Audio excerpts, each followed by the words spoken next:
Directors, Tuesday, April 22nd. Please rise and join me for a pledge of allegiance and a moment of silence.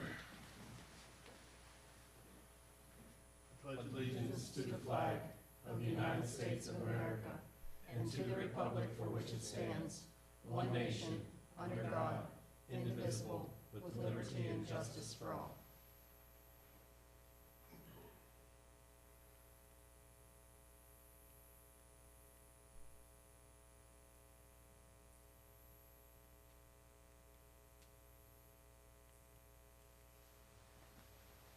Thank you.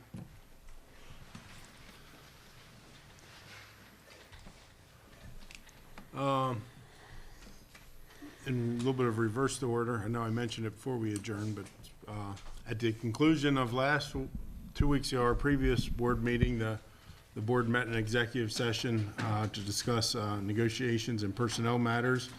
And then this evening, before tonight's board meeting, we met in executive session again for personnel and real estate matters. Item 2.03, a motion and second to adopt this evening's agenda, please. Second. Motion by Mrs. Gauss, second by Mr. McKee. Questions, discussions, comments, revisions? Hearing none, all those in favor signify by saying aye. Aye. Opposed? Ayes have it, so moved. Superintendent's report, Mr. Bigger. Yep, thank you, Mr. Norcross. Just a reminder that staff appreciation is coming up May 5th to 9th, so that's right around the corner. So if you see staff members, just thank them. If you remember last year, I just wish we could all have 1 week and we just thank all the staff. I swear there's a new appreciation for somebody and something every week, and I can't keep up. So just thank a staff member May 5th through 9th on the horizon. Isn't principals the week after? I can't keep track, Ed. I know it's administrative assistant day tomorrow. So I do want to update you on the Federal Department of Education. If you remember last time, we received communications. The Pennsylvania Secretary of Education has certified that the schools in Pennsylvania have met the requirements set forth federally, requiring us to certify we're following laws. So as of now, each school did not have to certify. The state did that for us. There is a pending lawsuit regarding some of the federal changes, so we will all stay tuned to see what happens with the federal lawsuit. I had the privilege of a student who listens to board meetings, every one of them. He's a 9th grader. His name's Parker, and hopefully he's probably listening tonight. I got to know him. I met him in the library, and he started questioning me about decisions we were making as a school district, and he's in 9th grade, and I was like intrigued by this. And so he asked to shadow me for a morning. So last week, Parker came in and followed me around all morning, and it was just a wonderful experience. He came to every meeting. He was in an architect meeting. He was with me at breakfast. He was with me at lunch. We talked about cyber school. We talked about technology because he wanted the Chromebook, not the iPad. We talked about curriculum department. We went down, and he was engaged and offering information at every meeting. So great job, Parker. He made my year by reaching out, so he's going to be a future public servant. He's going to probably be a future board member, and he is going to ask us, can a student have a seat at the table but not vote in the future? And I think in the past, boards used to have a student sit here. He would love to be that student. So I said, you have to go through your school and the principal to get back to that, but certainly we had a great conversation. So I want to thank Parker for making my day, but also reaching out and just wanting to be an involved student, and had lots of opinions. Challenges. If you haven't seen this, school board member, it's a really great document annually the State Board of Education puts out. I want to highlight a few things in there because it just basically says we're not alone. But the same 3 challenges every school district has faced every year for the last 3 years have been staffing shortages, budget pressures, specifically cyber school and facilities, and then mental health and lack of resources in counties for such mental health. When you dive into the report a little bit further, and I didn't know this one, PA is the 7th largest state that has enrollment of students. So there are only 6 states that have more students than Pennsylvania. 90% of the students in Pennsylvania do attend a public school. Special ed has increased to 20%. And if you remember, I think Mrs. Sullivan presented that. We're around the 17. So we're lagging a little behind. Good there. ELL's at 5.9% in the state. We're at 15%.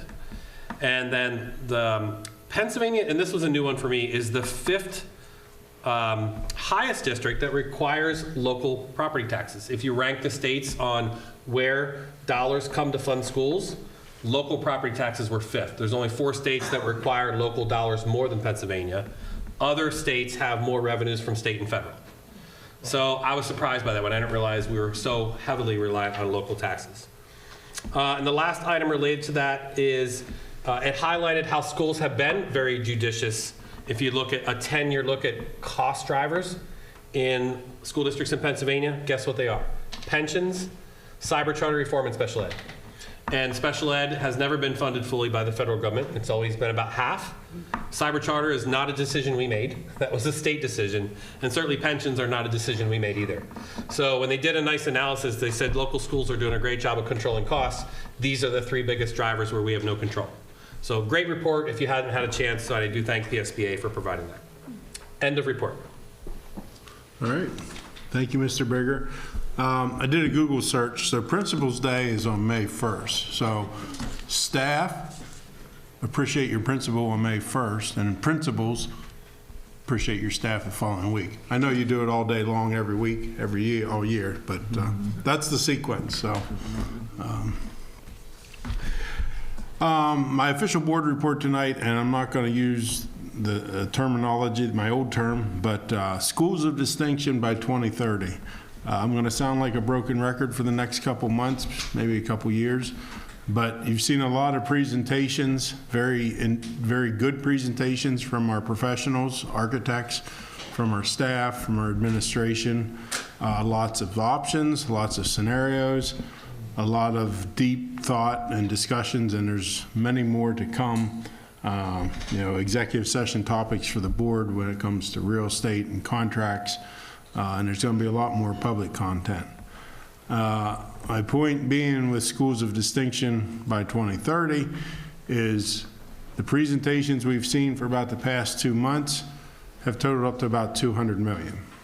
However, those presentations have been focused primarily around the larger components, which is the 456 facility and the 7-8 facility. When I say facility, that's building, location, and everything with it. However, there's also one elementary school to add on to that. So this schools of distinction by 2030 is, hopefully I'll be a conservative estimate, it's a $240 million investment in schools of distinction by 2030. So hopefully sometime we get a presentation on what this logo is going to look like, so we can really start advertising this $240 million investment that the taxpayers are going to have to kick in for. And with that, PSSA start tomorrow. Today. Ooh, yeah. I thought we gave them the day off after Easter break. Went right at it. Goodness. Okay, well, good luck to students and staff and everyone else. And PSSAs are over, and I don't know how it is now, but when Woodman and I were in school, by the time it got to May, we were focused on summer vacation. But, with that concludes my report. Item 4.01, safety and security update, Chief Carter, and I think we have a special guest.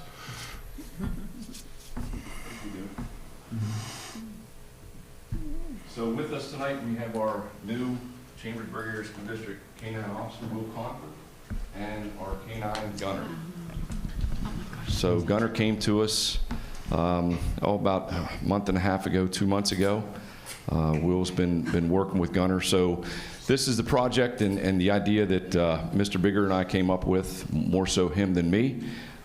So what we did was we looked at this through the eyes of an SRO from Northeastern High School. He had a K-9 from Sector K-9 in Texas, which most of them are rescues.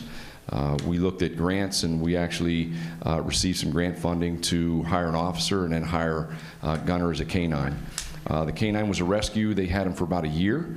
At that point in time, we sent Officer Confer down there for 2 weeks to marry up with Gunner and actually do training and be certified as a narcotics handler. So what I'm going to do is I'm going to let Officer Confer talk if Gunner will allow him. Just tell you a little bit about our K-9 program and where we're going to go from here. He wants the mic. He's thinking it's a ball. He knows the ball's in my pocket, so. Chief Carter came to us here at the beginning of the school year and presented this opportunity for one of us to volunteer, and apparently I was the only one crazy enough to do it. I really like the idea that this foundation uses rescue dogs, and Gunner is a surrender. He's from a family in Colorado, so he's been around the block a little bit. He is 3, almost 4 years old. He'll be 4 in May. He is trained in narcotics detection, and he can detect heroin, cocaine, methamphetamine, and marijuana. He was not certified in marijuana until the day before we left Texas, and it took all of about 10 minutes to do it. It's a pretty impressive process to watch. He's got a pretty good nose on him.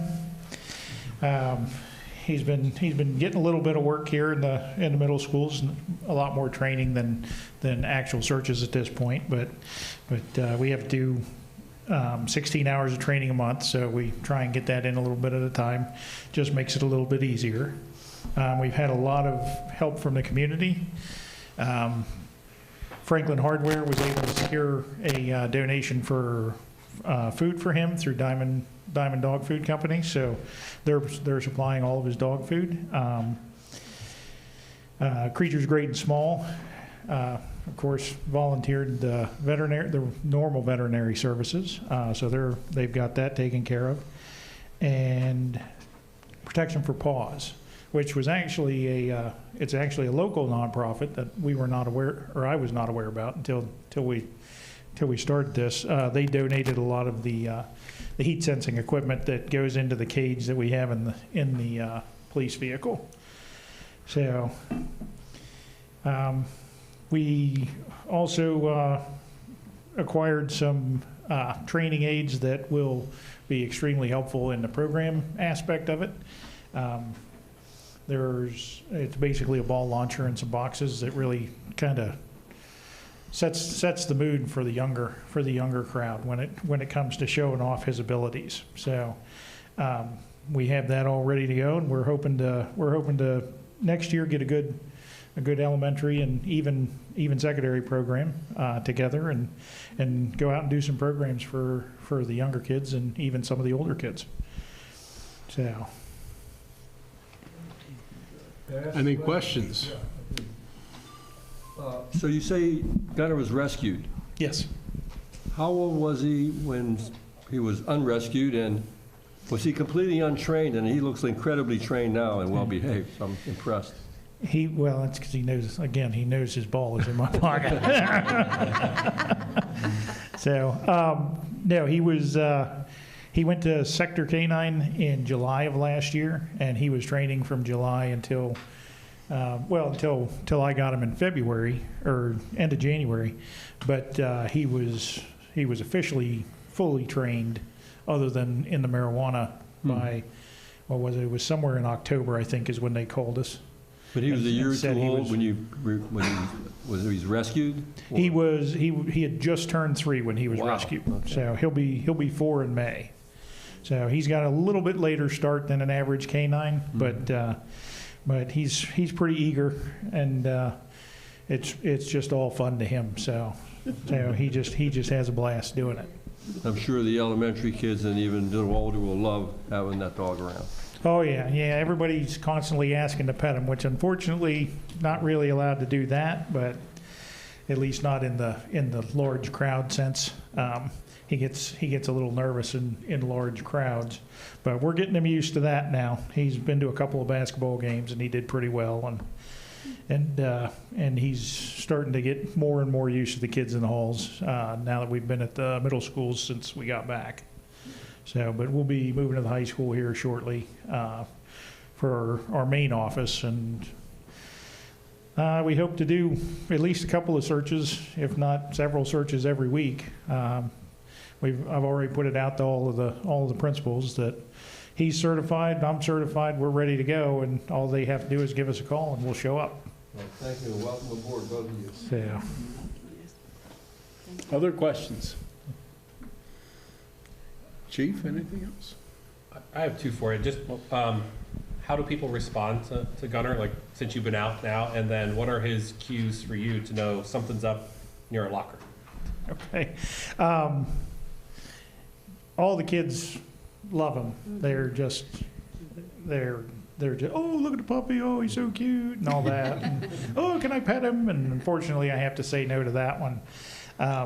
But we actually were doing a search in the high school.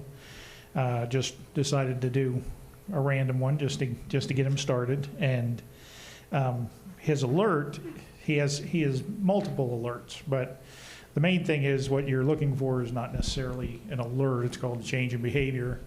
And what he normally will do, if it's low down in his general vicinity as far as height from the floor, he will lay down and just stare at wherever he can smell it coming from.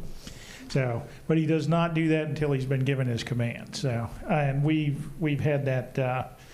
We've been able to kind of prove that to ourselves when I'm getting things ready to be planted, and he's sitting right there. He can smell them. He is smelling them, but he's not doing his actual alert. Gotcha. So his normal alert, he'll lay down and he'll stare at the area where he believes the scent is coming from or where he's smelling it from. And depending on other areas, if it's up high, sometimes he'll sit and stare at it. Sometimes if it's kind of a tight space, he'll just stand. But he stands almost completely motionless, except for the fact that he's got a little bit of a tremble because he knows his ball's coming. So as soon as he knows the ball's coming, he's getting excited for it. Can we see him have the ball, please? So, oh yeah. Yeah. So yeah, we can do that. Thank you. Yeah, and just a couple other things, like it's very distinct. When he actually alerts, it's very hard to miss. I mean, he literally tremors when he actually gets ready, or, you know, he's very excitable, such as that change of behavior there.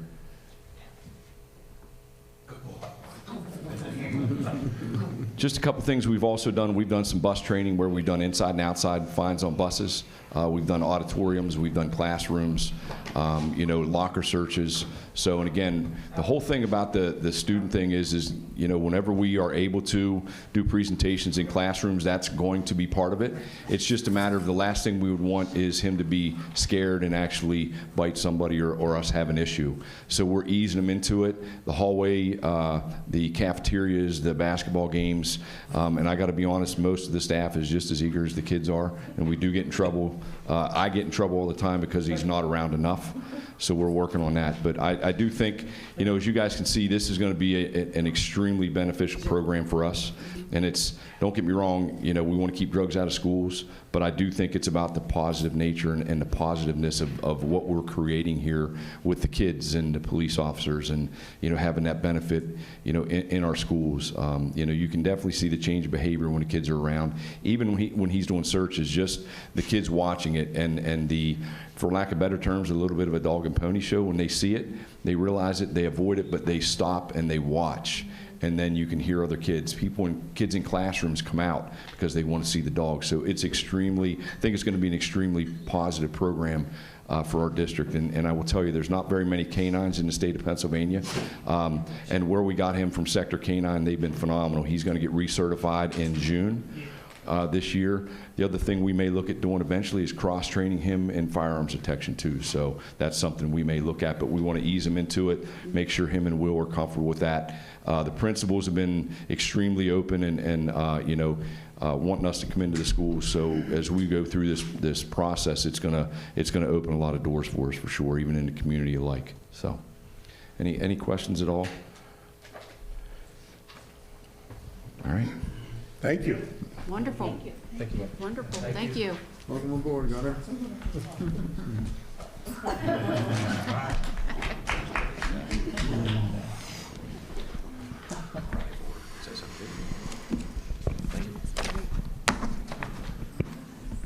All right. 4.02 student government reports. CMS first? No, Cassius? Cassius first. All right, so hello, my name is Amr Hassan. I'm an 11th grade student at Cassius, and I'm the student government vice president this year. Can we confirm your mic real quick? Yeah.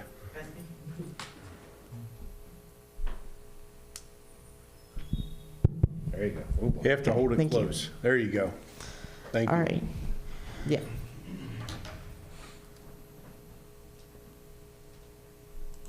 Okay, so a few things to talk about today.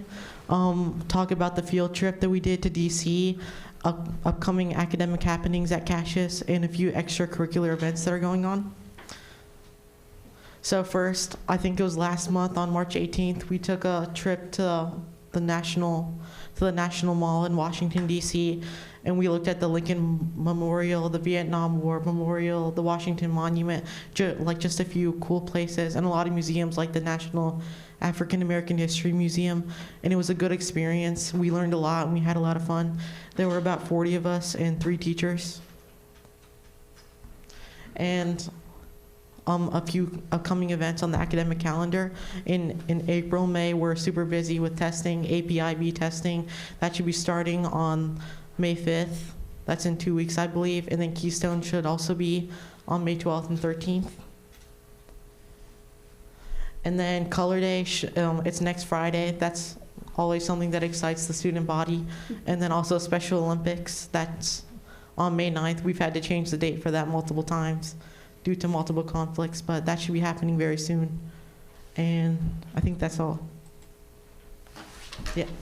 Thank you. CMS? No CMS? Okay. NJROTC, please.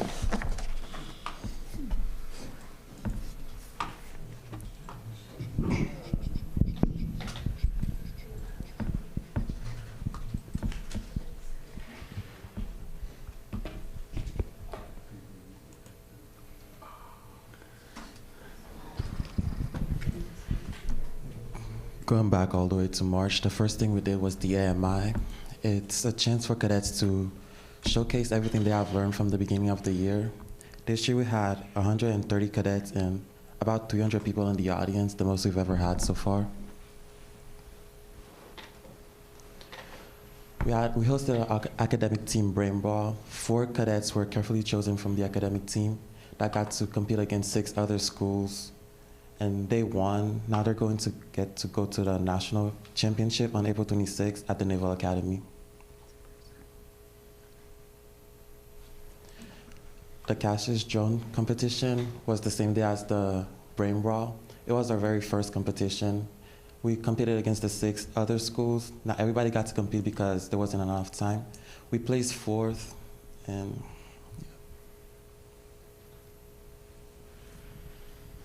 we did PT at Camp South to increase our numbers for next year, and we participated in many other events that will increase our numbers for next year. Right now we have over 200 cadets enrolled in our program. We might need to get a 3rd instructor.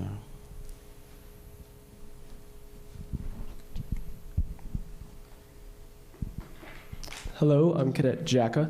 First thing I'm going to talk about is Orienteering Nationals. So this is a trip that our orienteering team took down to Alabama, down in Pelham.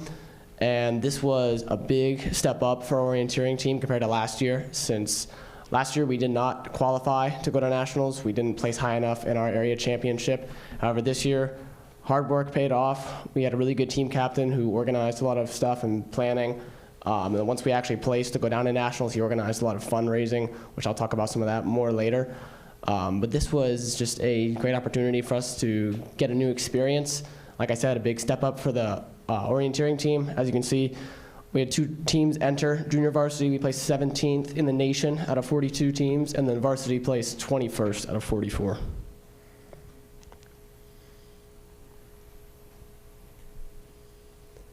All right, next thing I'm going to talk about, another competition we had was the Seaford Drill Meet. This is on March 22nd. So drill meets, if you don't know what that is, we go down and there's various events such as drill, and also incorporates academics and physical fitness.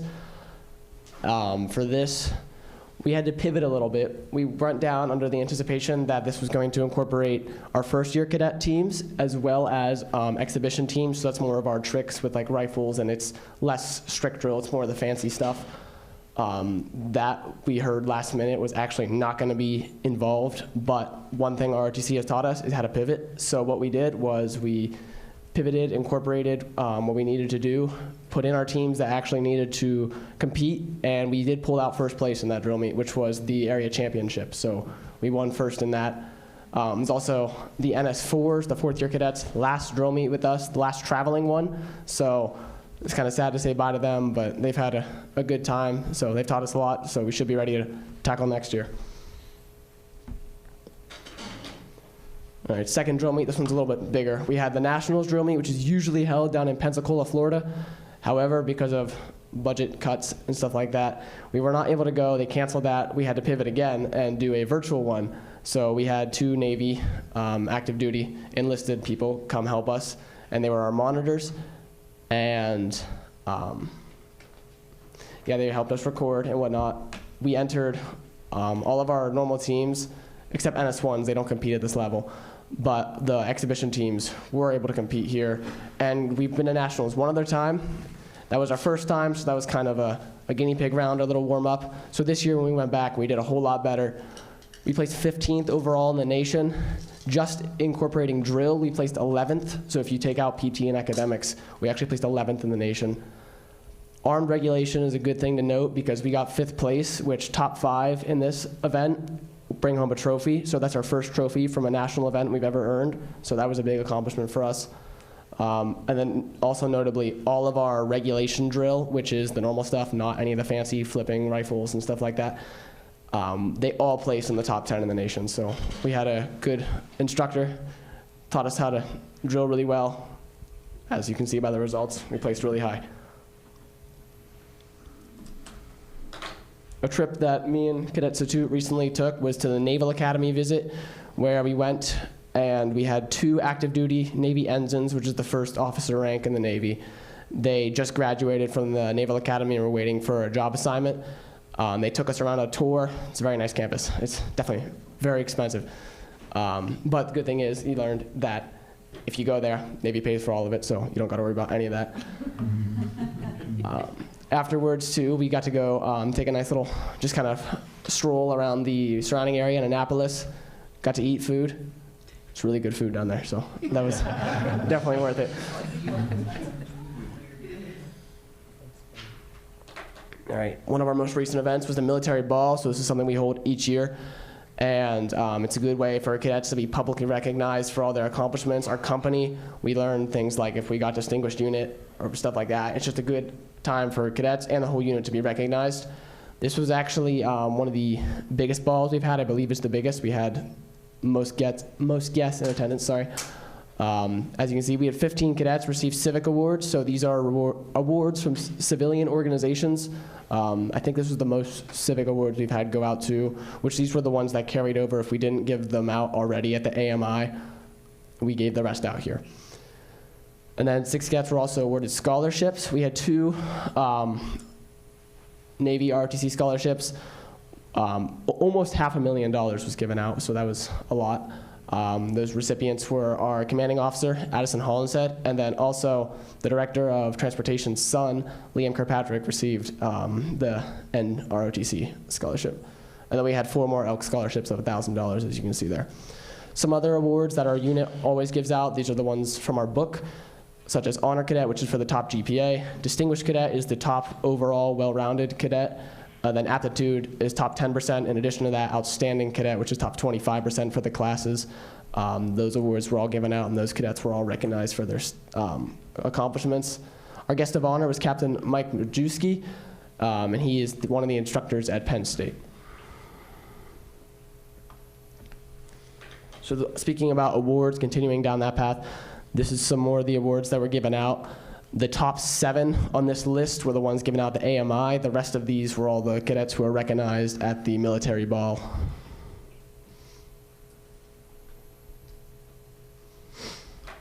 These are all our community supporters. So a lot of the people on the left have contributed money. not only to our program, but also not only to our program during the school year, but also during the summer. A lot of these people donate scholarships to allow cadets to go to summer camps and leadership development camps. That's a good opportunity. We have like our Leadership Academy and State Police Youth Week and Keystone Boys State, things like that. So they help us out a lot there. They also donate money for things like BLT, which is our basic leadership training course that we offer here at the high school in the summer. And they'll offer meals, money to pay for all that because we provide lunch. Some of the other ones on the right, they provided not only money, but also some food. Some of those, like Jersey Mike's, Texas Roadhouse, Red Robin, we did fundraisers too to earn money so we can go to these orienteering nationals. And we were supposed to use it for the drill nationals a little bit, so we might have a little extra money now, but that's okay. Save it for next year. All right, so I want to thank you for your time. Thank you for all that you do and approving us to go on our many trips and are giving us many opportunities. Is there any questions me or Satut can answer?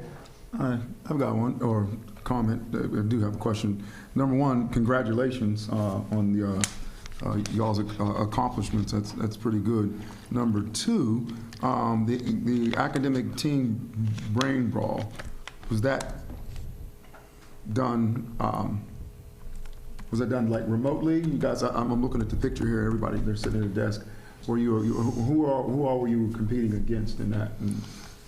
So how that works is we are actually at our school, and then we take the test at our school, and then you The brain brawl, the other schools came to Cassius, and you have a buzzer system. It's very much like a combination Jeopardy of or Family Feud and Jeopardy. Okay, yeah. And it's like matching those two together. Okay, yeah. and then top teams get to go to the nationals, which our team is actually leaving tomorrow to go to the nationals. So And we're hosting it, by the way. All right. Annapolis. Great. Chambersburg is the host. And one last, especially on the drill, I don't know if it would be possible for your accomplishment. I would love to see, and I'm sure everybody else would love to see. We saw it, I guess, last year. It was the year before last in the auditorium. But I think that would be a great. Fieldhouse? Yes. Yes, in Fieldhouse. Yeah. They are That was scheduled to March. perform for Color Day. Okay. Well, if you got a little mini squad you want to bring in here, I'd be game for it. I don't know what to push too hard, but yeah. But congratulations. Thank you all. thank you very much. Is there any other questions I can answer? Let me just make a comment. I really appreciate you gave us some background information, both of you, rather than just read from the slides. It's refreshing to see that kind of giving us a little more than what the slides said. Thank you very much, and congratulations. Thank you.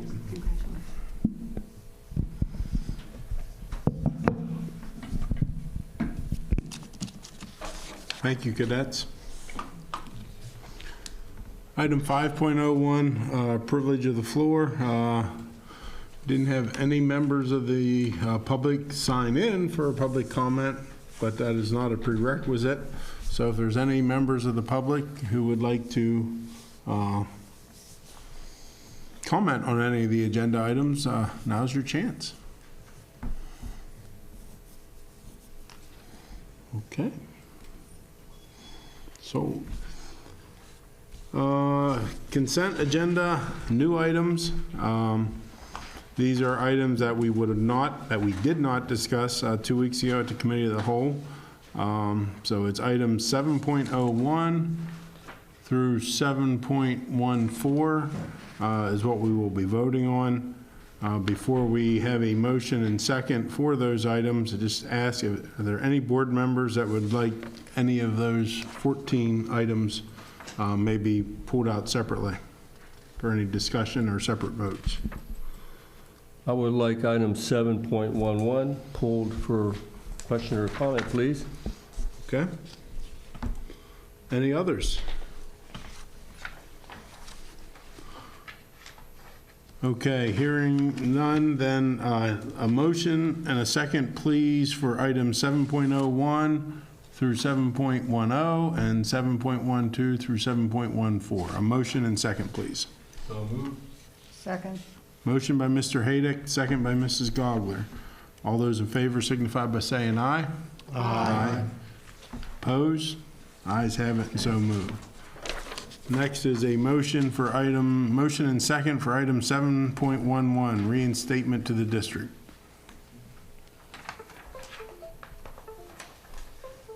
Anyone have a motion or second? Move to approve. Second. Motion by Dr. Diller, second by Mr. Raber. Mr. Hayden. So I think in the last almost 2 years now that I've been on the board, we've probably voted on reinstating maybe a dozen or dozen and a half students. And I take a good bit of time reading, you know, why they're there at, say, Red Rock, their academic performance, their behavioral performance, and particularly what they write when they're saying they want to come back to the district. And I was interested in this particular one because I noticed that 1/3 of the absences of the students were unexcused or illegal. And at Red Rock, there were several issues of not following the rules, like hitting another student on a van and vaping in class. Now, the reason, as I understand, I don't want to cut you off, but please continue. We're careful on executive session content when we get into too many details, but Right. but please continue, but Okay. just be careful on specifics, please. and, well, this gets a little tricky. We could go to executive session if you would like. That's certainly an option, and, Yeah, I'll do that. okay. But in general, though, my question is this.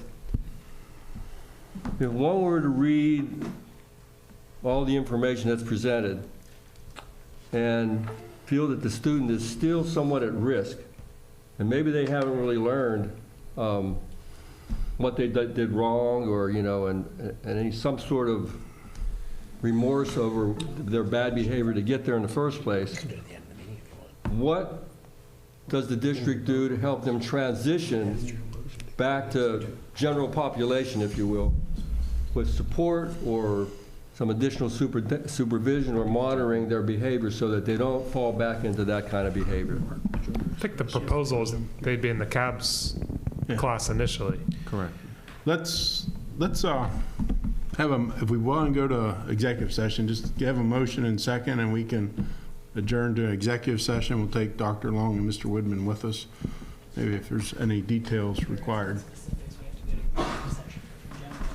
It's just to protect the student. Yeah, that's fine. We don't want anyone to start connecting dots absolutely. or making assumptions. So I'm or- happy to go to executive session and discuss. Okay, just need a motion and second, please. I'll make a motion. Okay. Well, second.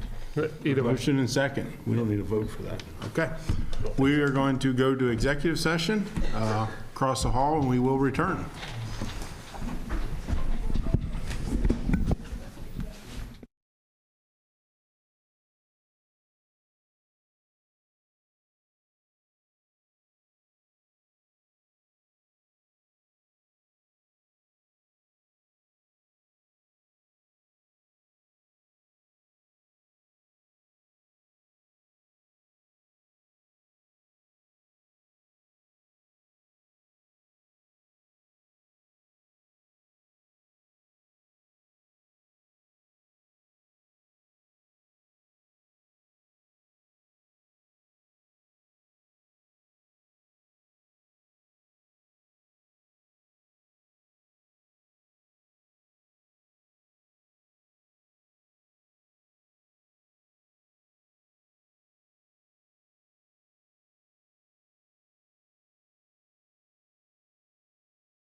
Okay,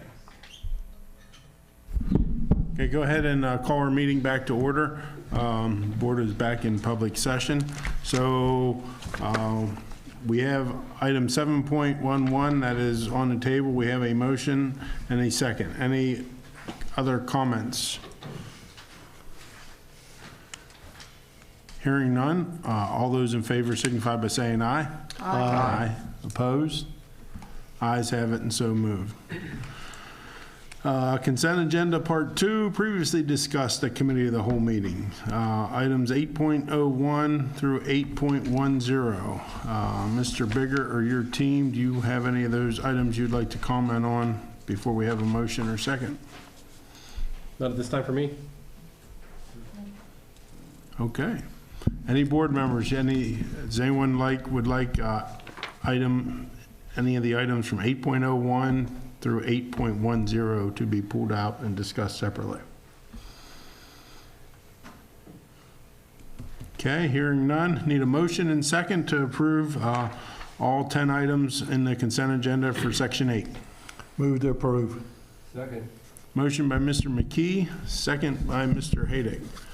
All those in favor signify by saying aye. Aye. Opposed? Ayes have it and so moved. I can pause there.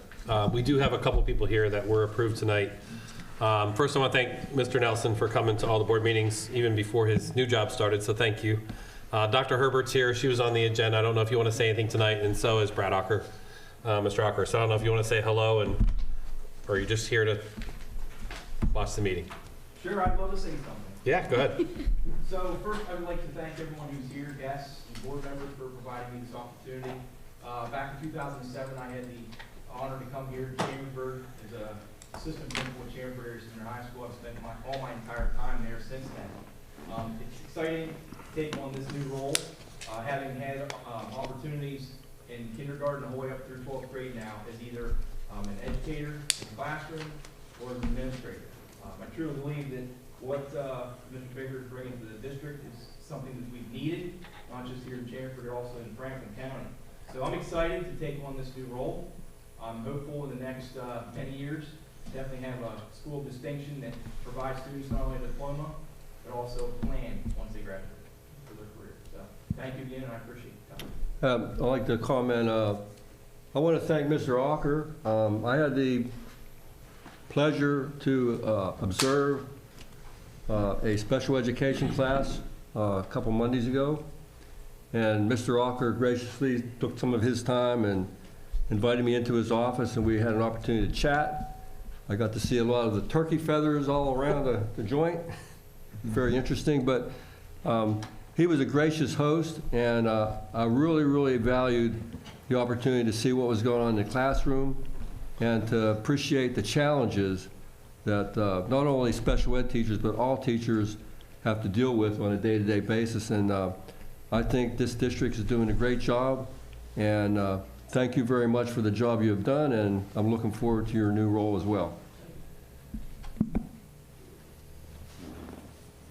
I would just like to say thank you for the opportunity to move into the middle school role. It's a little bit of coming back home. That's actually where I started in the district.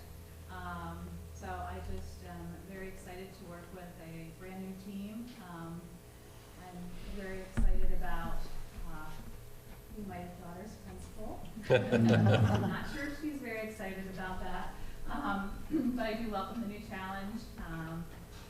Very bittersweet though, leaving my two wonderful buildings. A few tears were shed when I announced it to the staff last week. So I am looking very much forward to the new challenge ahead. Okay, thank you. Congratulations. Item 10.01, proposed final 2025-26 general fund budget for advertisement. So this is, I don't know, I can't keep track of how many times we vote on a budget, but we're just voting to advertise the final budget. Mrs. Stauffer. That's correct, Mr. Norcross. Thank you for that.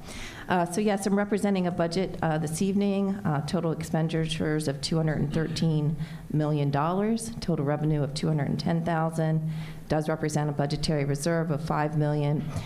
We are seeing still with a 3% tax increase, projecting a slight deficit of $2.7 million. This will take our millage rate to 136.4677. And as Mr. Norcross alluded to, this is for advertisement. The budget is not final until we vote in June. Motion and second, please. Move to approve. Second. Motion by Mrs. Gogler, second by Dr. Diller. Questions, discussions, comments? Board members. I have a question, and maybe this isn't for tonight since you're just doing it to put it out there, but when do we discuss the 2% that was proposed versus the 3% that's now on that screen? Is that today? Is that whenever we do the final? To answer your question, it could be today, or it could be when you do the final. Again, just doing today, this sets our expectation for the community. We're going to go ahead and we're going to advertise it. You do have the ability to go up or down until that final vote in June. Okay. Well, since that's the case, my understanding, and Tammy, these will kind of be directed at you, so. Oh, okay. I'll keep my mic in front of me. Yeah, and they're just questions for clarification from my understanding. When I was looking at your proposed thing from last time, because as you all know, we were here for an extended period of time last meeting, and so when the 3% was brought up, I was under the impression that it was going to be, we're looking at 3% to see what it would be, and then decide whether we're going to do 2 or 3. As I see it there, this would be what we're putting out to the public, and so I have a little bit of a question about that. Because I see on here the capital reserve resolution, and I understand that we're doing 4.5 to cap reserve, 5.5 to future debt service, as it was presented to us, which gives us about 11 million that we're putting into future situations and projects, correct? That was at the 2% budget. That is correct. At the 2%, okay. And so when we do that, that left us with like, oh, where's your little screen? I think it was around 2.9 million. 2.9, and so the other 1% is going strictly to future debt service. Is that what was decided? Because I see that it didn't change the deficit at all with the 1%. Well, there were a couple changes Okay. that we made, and if you recall, last 2 weeks, like there will be things that'll be moving Right. in and out of this budget until we Right. get to the final. So we going from 2% to 3% did net us a little over $1 million in tax revenue. We made some changes to the salaries just based on where we are with negotiations that weren't represented in the 2%. I did decrease the cap reserve transfer by 2.5 million, but we increased a healthcare transfer by 2 million. So there were a lot of things going in and out, and we did add another $1 million going to debt service. Okay, and so you had stated, and please correct me if I'm wrong, that with 2% increase that you would be able to, I think you used the term, find that before the end of the fiscal year of 2026. More than likely, I would say that's accurate. To at least be negligible to whatever you would have to transfer. Correct. I mean, the one thing that is different about the 25-26 budget, I should just move my mic over here so I'm not leaning, Thank you. is we are including the governor's proposed budget, and that's another 5.5 million. What we find throughout the years, and this is just over the last probably 4 years due to attrition, the number of open positions, we normally are not hitting our salary and benefit budget. Even though we budget for full-time, from day one, we know that there will be open positions. How many? We don't know. Who is it going to be? We don't know. But we will find that we'll probably have some extra money in that area. I was going to dig at Kurt, but I won't do that. I'll be nice. And so then that would be in addition to the 1 million that would be added from the 3%, the findings that you were going to have on that 2.9 deficit that we started with 2%? I'm not sure I understand the question. So like the 2.9 was the deficit at 2%. Right, and you were comfortable with that when you proposed the 2%, that we would get negligible? I feel that you can close that gap. The same with this. Again, we made some changes in the assumptions, just based on the discussion from the last 2 weeks. There are a lot of one-time transfers in there. And again, this budget is building for that future, the future debt service that we know we're going to need to have. And then you also had a presentation from Mr. Varner last week that showed that we are going to have some additional capital projects. So we do need to build the cap reserve up as well. And so knowing all that, we were presented with the 2%, and Mr. Fry's was based on that 2% increase, correct? No, I wouldn't say that's correct. Okay. Mr. Fry's presentation was purely showing us what we would need to do in terms of tax increases. If that was the only way to generate the payments for debt service. And in the past, that's been the only way we could do it, because we were not getting additional state money. To be honest with you, if we had to rely solely on tax increases to get to that $200 million number, it would be very, very, very difficult to do. Right. I mean, we basically have been a little bit more flush with cash because of the adequacy funding that we've been getting. And so then to you, Mr. Bigger, the adequacy gap funding in part is to help offset burden on the taxpayers, correct? That's part of the plan that we put together when we laid the 4 buckets out, that we would spread them across programming and budget. And so is there a reason that the proposed that came to us wasn't 3% to start? Last time I just said I wouldn't bring one that's above 2 or 3. And so Okay. I think the only difference from last budget to this one is a little more confidence that the adequacy gap money is going to continue. Last time we were unsure and we got $8 million. This time we're being more reassured early in the process. So I felt more comfortable, but it could change. We could not have a state budget come July 1, and you never know. So I think it's always good when we get additional state money and we get more confidence with that. And so, just so I'm clear about where I'm coming from, the 2% is covering what we need. And we're already putting this money into debt service and future things. And I know coming down the line, I saw Mr. Fry's proposal that at some point that percentage is going to have to be 2%, 3%, whatever the case might be. But for this year, I'm having a hard time in the current circumstances asking people, hey, we're just going to take this extra 1% and put it to the future when we don't necessarily need it right now at this moment.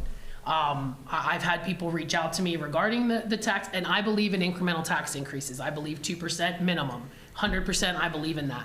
But I also struggle with getting $13 million over the period of 2 years, and then raising 4%, and then raising 3%.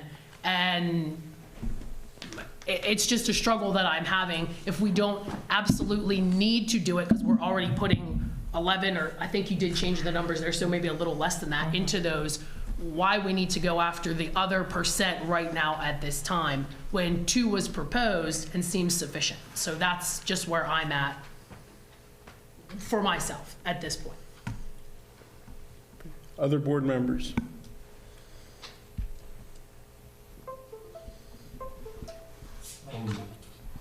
I guess the question for clarification is, I recall in the last meeting we discussed this, that President Mr. Norcross said, in his experience, 2% never gets us out of debt. You know, it's always like 3% is kind of like the benchmark, really, to keep us from going too deep into the hole. Maybe I misunderstood. Yeah, I guess, yes, that's why I said I'm trying to think of, the best analogy would be like the equivalent of a cost of living, right? The increase, the cost of doing business for the school district year over year seems to go up between 2 and 3%. Yes. Yeah, and I certainly not going down. And, you know, and it's only seems to be accelerating as we go in the last, you know, just this year alone, for a number of reasons, which are beyond our control. So I appreciate Ms. Harbaugh's concern, and especially if community members are reaching out to her, but that was my understanding as to why we're trying to get a little more of this, you know, this next budget. Other board members, thoughts, questions, comments? I just wanted to say that at this point, I won't be voting for anything that's above 2%. And that's fine if however it comes down, but I will support whatever the board decides to do. And I will champion that and say that whatever, if it is the 3%, that I know the money will be utilized correctly. But that's where I'm at this point. But I won't actively rail against it because I'll do, you know, I will vote no, anything over 2%, but I will also support it then, and knowing that you guys are being good stewards of that money. I personally would rather see 3% this year rather than have to go to 5% next year because we didn't move it up enough in 1 year. I think that a steady amount is better than low and then jump a lot. I'm comfortable with that as well. I think knowing that we have some big expenses on the horizon and that we're trying to plan for that, I certainly feel a lot more comfortable at 3 than lower than 3. And you don't know what homestead exclusion is yet.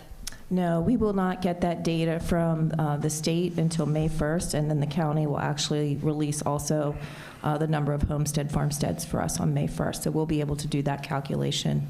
After that, we will have that available for the June vote. So we will know that before we have the final vote. Yes, I do feel confident that last year it was over $900. It'll be close to 1,000 or maybe over 1,000. I'm not hearing anything that we're not going to get less state gaming money.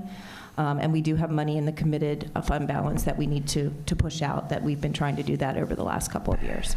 I do recognize that everybody doesn't get homestead exclusion as far as businesses and so forth. That's correct. About 18,000 of the 30,000 taxable properties get a homestead farmstead exclusion. It's the folks that own the property and live at the property, right? That's correct. That's who it's isolated to, so. I know we, a few years back from the COVID stuff, I think what did we do?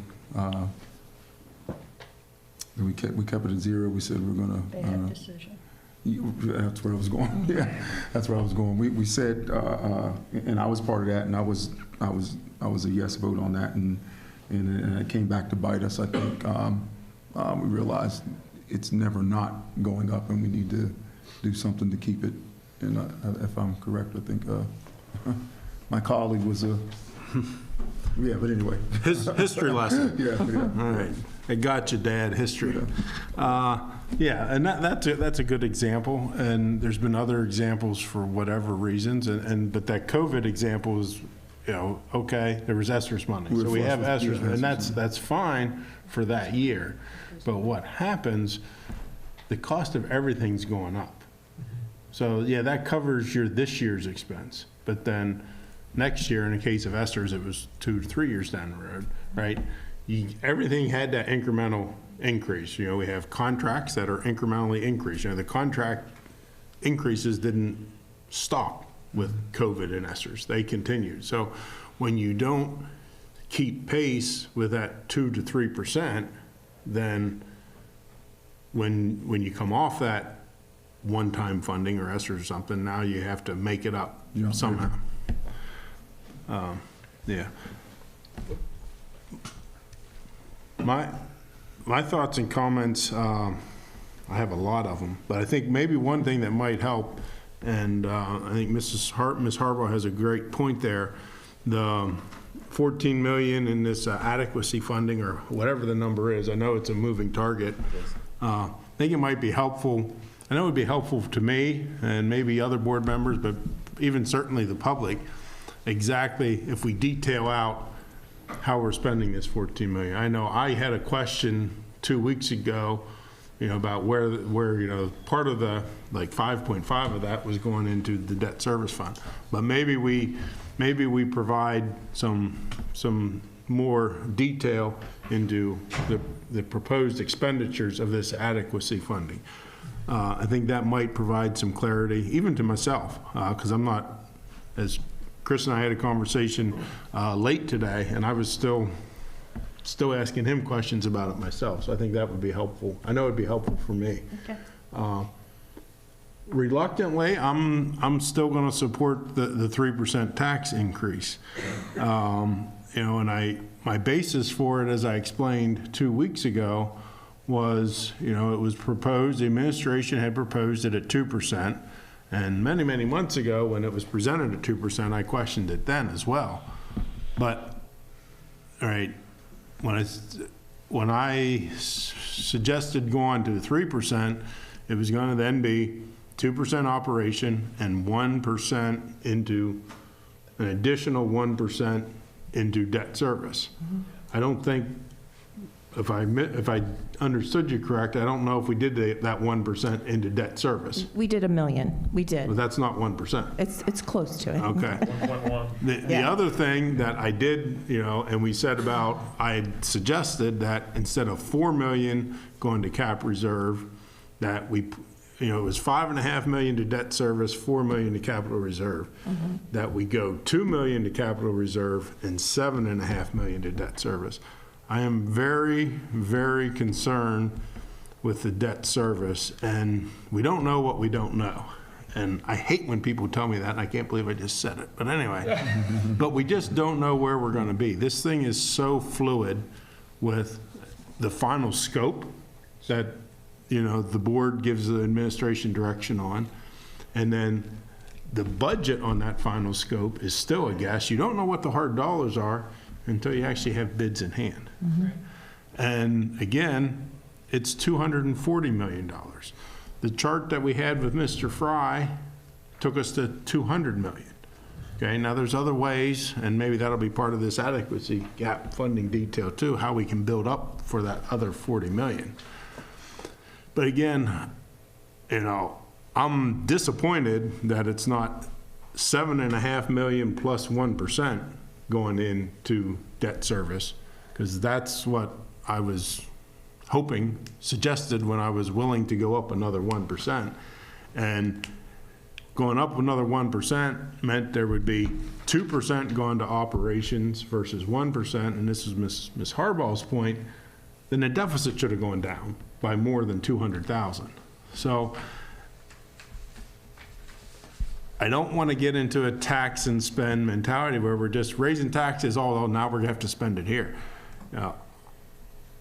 I've been an advocate for this plus X%, and Mr. Leonard was very instrumental in it too. I have to give him credit, but the goal, the focus was on debt service, not everything else.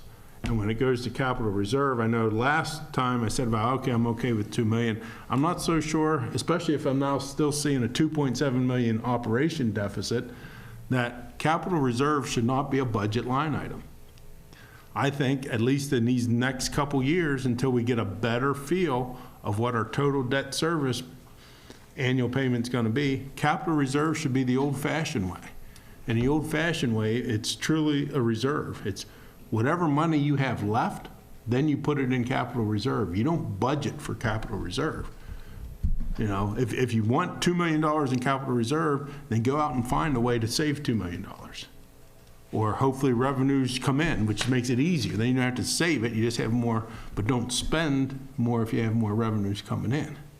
And then for the board, the other thing, if you don't want to do 2% and 3% tax increases, then all these decisions we make leading up to these meetings, public conversations, executive session conversations, you got to look at the spend on it. Because we say yes, we vote yes, we tell the administration we like that idea, and we say yes. Once we say yes, now we have to fund it.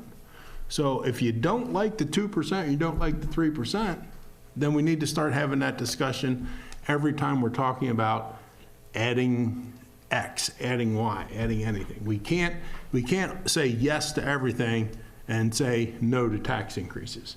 It doesn't work that way. So I don't know. Like I said, I'm surprised that we have a 1% tax increase and the deficit only went down 200,000, and we're not getting as much into debt service. Well, Mr. Norcross, if I can answer that, we did add an additional $2 million going into healthcare because of the revised numbers that we got from our consultant. So there was a $2 million increase to the expenditure lines, which offset the savings that we would have had from that million. So like I said, there were other things that went in and out of this revision with the 3%. As far as the debt service or capital reserve, we could take that line item out of there.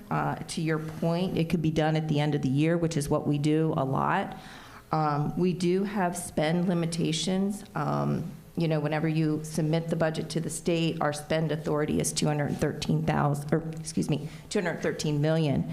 So when I do an interfund transfer, it looks like an expenditure on the general fund. So, you know, it's better for us to have them as a line item and then not do them than to not have them as a line item and have to do them and try to go over the expend limit. So that's just, you know, a little bit more information. Well, would a strategy then be the 2 million that was going to go to capital reserve now goes to the health insurance? It is, but I also added another $1 million to the debt service fund.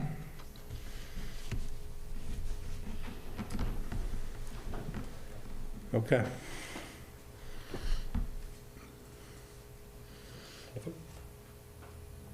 Any other questions or comments? Again, we are voting to advertise this budget. We're not voting to enact the final budget. Ms. Harbaugh asked a great question when she started her comments, and I made this statement 2 weeks ago. We do have time, but another history lesson, love you, Dad. One of these 12 years ago, I was sitting here and the board decided at the final budget vote to change the tax increase. And I think the business manager, Mr. Dart, at the time probably needed oxygen to recover from that curved ball that was tracking right for his left eye or something, I don't know. But, okay, motion second. Let's do a roll call vote, please. Dr. Diller? Yes. Ms. Gogler? Yes. Ms. Gauss? Yes. Ms. Harbaugh? Yes. Mr. Haydutt? Yes. Mr. McKee? Yes. Mr. Norcross? Yes. Mr. Raber? Yes. Mr. Walker? Yes. Motion passes 9-0.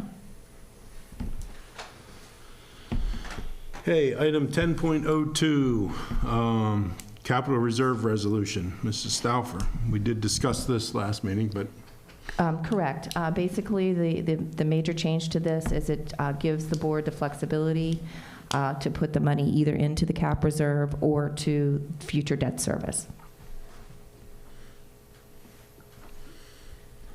motion and second, please. Move to approve. Second. Motion by Dr. Diller, second by Mr. Haydick. Questions, comments, discussions?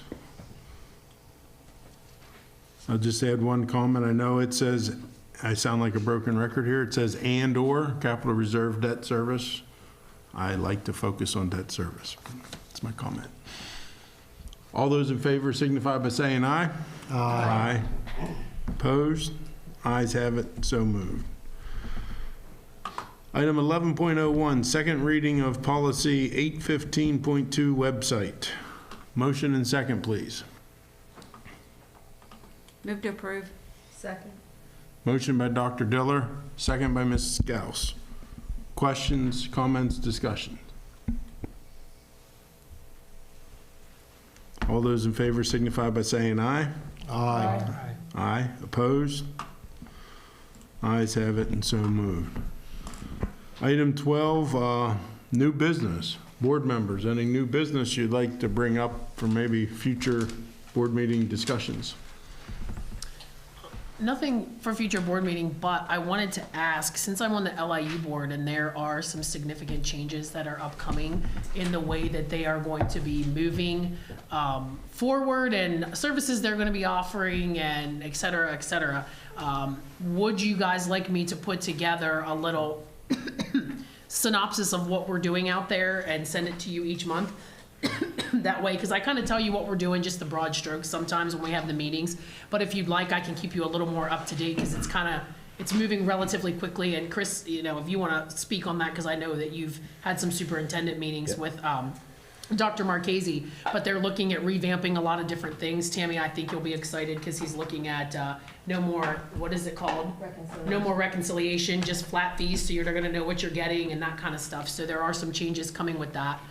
So if that's something that you guys would all like, I can just email that out after we have our meetings the first Tuesday of the month, just to keep you guys in the loop. Maybe not the minutes, but I think that I could get a little bit of something together so you're not in all the minutia, because sometimes they get a little long-winded. But if that's something you guys would like, I can certainly start doing that as we move forward with all the different changes that I think are going to be coming with Dr. Marchese at the helm now. That's agreeable to me. I'd rather get it in an email than have a full-blown meeting. I think most boards handle that by having an opportunity. If you serve on another board that represents the school, there's just a window on the agenda to say board reports from attending other, whether it's the Franklin Learning Center, the Career Tech Center, or the LIU. So if we did it that way, would that work for anybody who attends? What we used to do. I think it was an agenda item at some point. We did, yes, we used to do it that way. I kind of like both. Oh, I like, I have no problem doing that, and then. if you're willing to do the written, broad You just strokes put for agenda public. item then on we have board time reports. to, Yeah, and if think you about it have a little questions more. about it, then you can Yeah. bring it up whenever it's in the board report part. yeah, could we do both? We can do that on a committee of the whole. And that's, I hope that's not pressure on you, you know, if there's a month where you can't get a report out to us. Oh, no, it's, I mean, it But- shouldn't be too painful, because sometimes Amy, their board secretary, sends stuff, and so I can just, And we can add those agendas, informational items to the board agenda to prompt you. Because Okay. we get all those.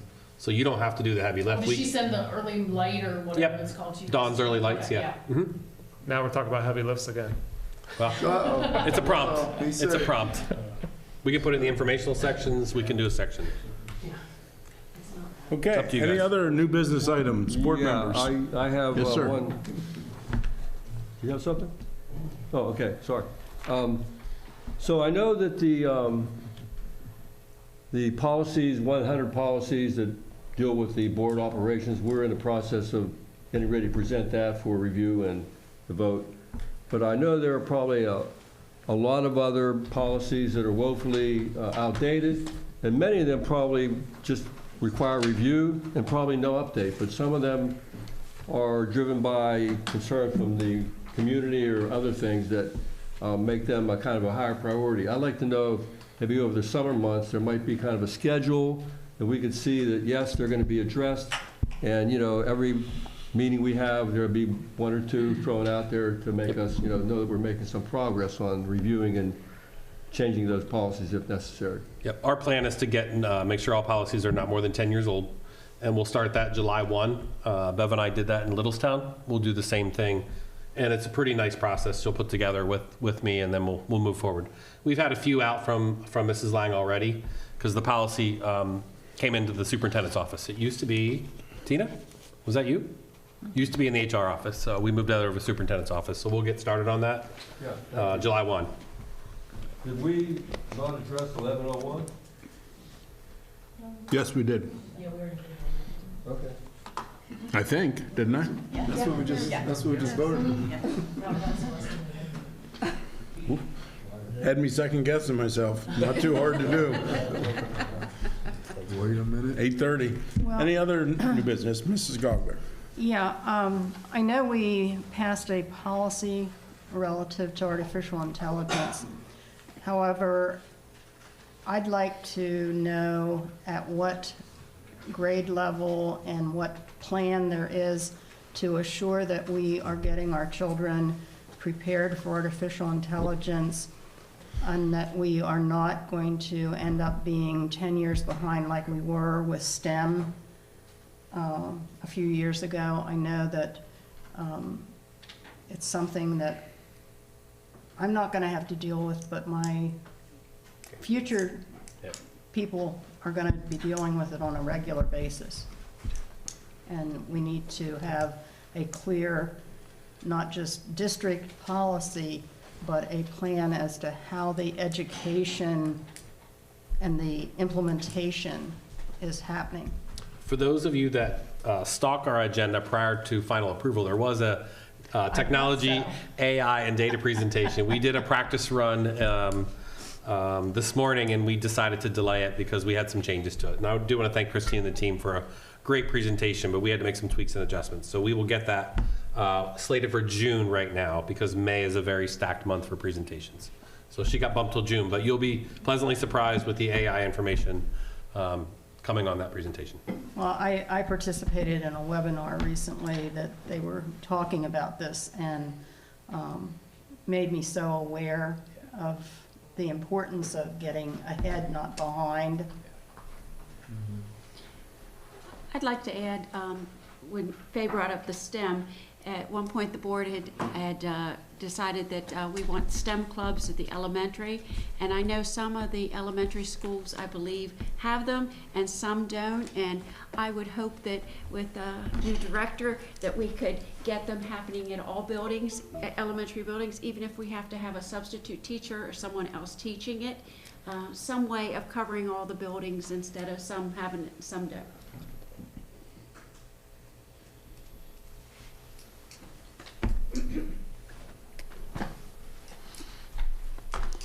Okay. Hearing no other takers for new business, meeting's adjourned. Thank you.